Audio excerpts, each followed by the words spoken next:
This is a big year for Kane Lewis. The real world is knocking on this college student's door. Awaiting him are challenges.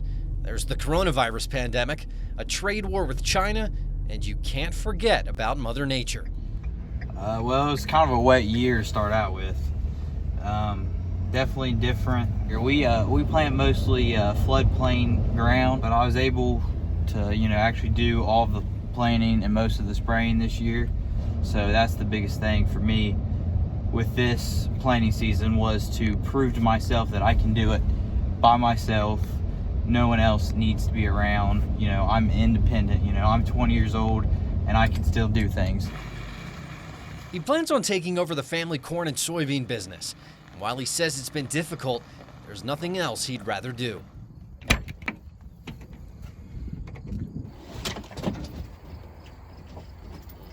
Especially now, some days it's hard, getting out of bed and, just kind of pushing on. But, when you wake up and you see that you're doing good, you're doing what your ancestors have done, you're following in your family's footsteps, it is like the most rewarding thing ever. It just makes everything a little bit slower, but not impossible. That's exactly what it makes it harder, but not impossible. And that's how you got to look at life is, stuff might be hard, but it's not possible. The story could have ended here. Kane shifts the tractor into gear and gets to work. Short and sweet. But you may have noticed the disabled outdoorsman hat he's wearing and the chair set to the back of his truck. Let's go back for a minute.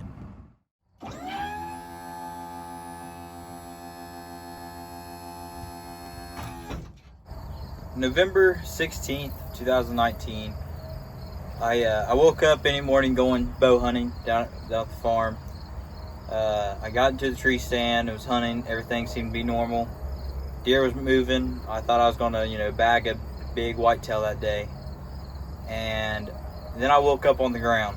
I kind of realized that my legs weren't working, and I was kind of scared. So my phone it fell away from me, so I kind of just broke off some sticks and flipped my body over and kind of used them to pull myself to get my phone. Once I was able to get my phone, the only person I called was my dad, because he was the one who helped me, hang the stand. He was the one who knows the land. I just called him, and then I remember just blacking out. I don't remember much, of that day, the rest of the day. After surgery 2 days later on November 18th, I woke up to all my family and friends, around me, telling me that I'll be paralyzed the rest of my life. And as a 19-year-old kid, that's a big pill to swallow. And you see both my parents and all my family members devastated. But the biggest thing in my mind was, all right, it happened to me. Now, how am I going to react? How am I going to, go back to my normal life? Well, for starters, he bagged a buck, caught a fish, and as you've already seen, got back to farming. He did it with the help of assistive technology provided by Opportunities for Ohioans with Disabilities and Agribility, an organization that assists counselors to understand the needs a disabled farmer may have. Kane has been positive from the start. I can't think of a more positive client that I have worked with. When I first met him, he had just gotten out of the hospital. He absolutely said, I want to do this. I want to do everything. And we said, well, we want to make sure that you're doing it the safest way possible. Farming is rooted in family legacy. And despite the odds, Kane is proving that this legacy won't end with his father, or maybe even himself. Especially with my dad being a farmer, growing up and watching him, I always thought he was invincible. And so I want that to be the same with my kids.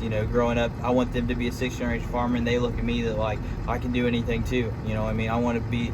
They think that I am that strong, independent guy who they always look up to. So that's my main goal, is they're going to take over the farm once I am gone. That's my goal. So. For Spectrum News, I'm Chuck Ringwalt.